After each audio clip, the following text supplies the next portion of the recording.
The bell above the door of Sweet Delights jingled, a sound that usually brought a smile. Sunlight streamed through the bakery's large windows, illuminating trays of glistening pastries and the flour dust dancing in the air. Mateo Rodriguez, a man in his late 50s with kind eyes, stepped inside, a well-worn canvas bag over his shoulder. The comforting aroma of cinnamon and warm bread filled the bustling space. He approached the counter, a polite smile on his face. "Buenos dias," Mateo said warmly to Brenda, the owner, whose expression remained oddly blank. He gestured vaguely at a display of pan dulce. "Me gustaría, dos conchas, por favor. Y un café con leche." Brenda's eyes darted past him to the next customer, a young woman engrossed in her phone. Brenda sighed, then spoke, her voice clipped. "Next. Can I help you?" She looked directly at the young woman, completely ignoring Mateo, who still stood patiently at the counter. The morning rush continued around him, but Mateo felt a sudden, unwelcome chill. Had she not heard him?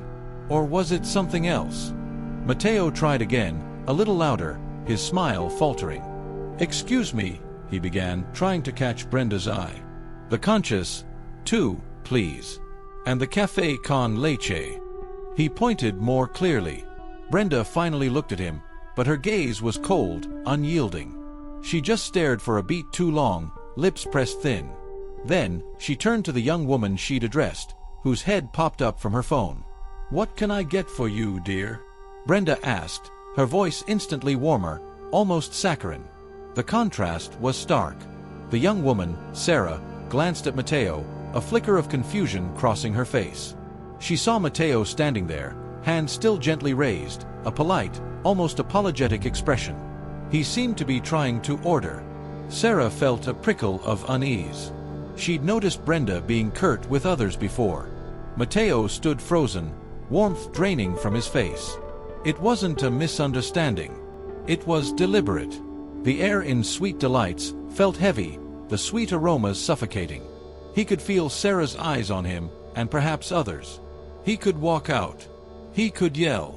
But something inside him, a quiet dignity, refused. He took a deep, steadying breath, his hand dropping slowly from the counter. The line behind Sarah grew longer, a low murmur of impatience starting to ripple through the bakery.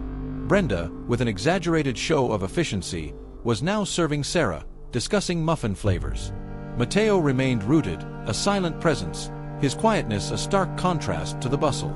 Sarah, increasingly uncomfortable, kept glancing at Mateo, whose steadfastness was more powerful than any protest. A small child in line pointed, whispering loudly, "Mommy, why isn't that man getting his cake?" The mother shushed him, but her eyes, too, landed on Mateo, then narrowed at Brenda. Mateo felt the collective gaze, the unspoken questions. His heart ached with sadness. This wasn't just about a pastry, it was about respect. He had a choice, retreat, or amplify his quiet defiance. His hand, slow and deliberate, moved towards the canvas bag on his shoulder. With a soft click, a side buckle unfastened. Every eye in the bakery fixed on that bag, wondering what he would do next. Instead of a wallet or phone, Mateo carefully pulled a beautiful, polished classical guitar from his canvas bag. Its rich, dark wood gleamed under the bakery lights, an unexpected sight. A hush fell over Sweet Delights. Brenda, caught mid-transaction with Sarah, froze, her hand suspended. The murmurs died. The child with the teddy bear gasped, eyes wide. Mateo gently sat on an empty chair near the window, ignoring the stares. He took a moment, his fingers gracefully adjusting the tuning pegs, the faint plinks echoing in the sudden silence. Then, his eyes closed for a brief moment, he began to play. The first notes were soft, hesitant whispers. But then they swelled, weaving into an undeniably Spanish melody, rich, soulful, filled with bittersweet longing and defiant joy. It was a traditional tune, one his grandmother hummed, a song of resilience. The guitar wasn't just making music, it was speaking the words he hadn't been allowed to say, filling Brenda's imposed silence with a language far more profound. The music washed over the bakery, transforming the bustling space into an intimate concert hall. Customers, previously busy, now stood motionless, captivated. Some leaned against displays, others sat on chairs, their faces softened, expressions ranging from awe to reflection. Mateo's fingers danced effortlessly, lost in the melody. He wasn't performing, he was expressing. Sarah, her coffee and muffin forgotten, felt a lump form in her throat. The music stirred a sense of injustice and admiration. She noticed people discreetly pulling out phones, not aggressively, but reverently, preserving the moment. A young barista stopped wiping the counter, leaning forward, eyes fixed on Mateo with genuine wonder.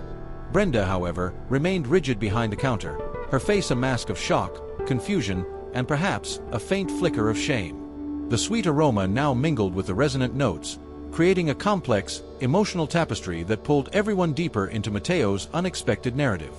Mateo's fingers brought the final poignant notes to a gentle close.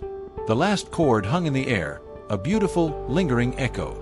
For a moment, the bakery remained utterly silent, suspended in the aftermath.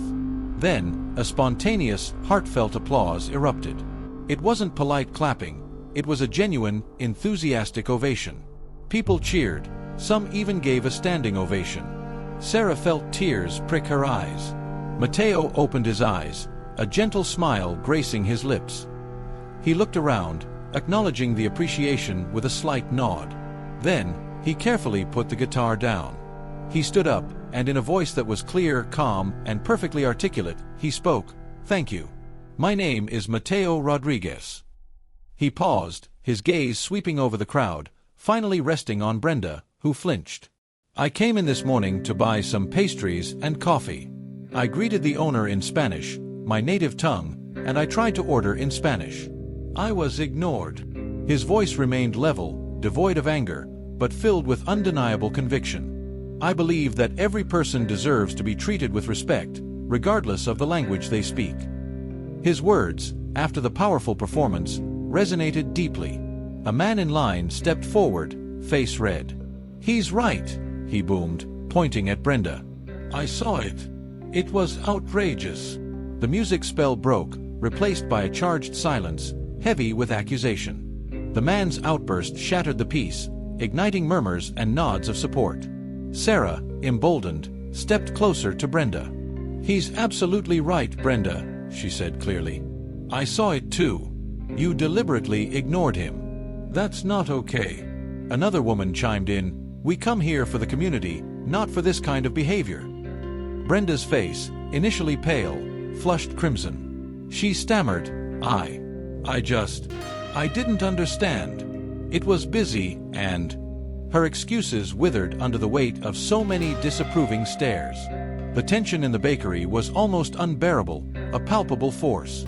Mateo remained standing by his chair, calm, but his presence was a powerful, silent judgment. Smartphone cameras clicked more frequently. The sweet scent of pastries now carried a bitter edge. Brenda looked around desperately, seeing only disappointment and anger in her customers' eyes. Her bakery, her livelihood, was crumbling, not from Mateo's music, but from her own unkindness. The video of Mateo's performance and the confrontation at Sweet Delights went viral immediately. The bakery became a focal point for discussions about respect and community. 2 days later, a contrite Brenda posted a video, tearfully apologizing to Mateo. She announced new policies, mandatory cultural sensitivity training, bilingual signage, and a promise for more diverse hiring. She also reached out to Mateo personally. Mateo, with his usual quiet dignity, accepted her apology. He sought understanding, not revenge. He became a reluctant symbol, his story resonating far beyond the bakery. Sweet Delights, after genuine effort, began to transform. The aroma of cinnamon and coffee still filled the air, now mingling with the sounds of different languages, spoken freely and respectfully.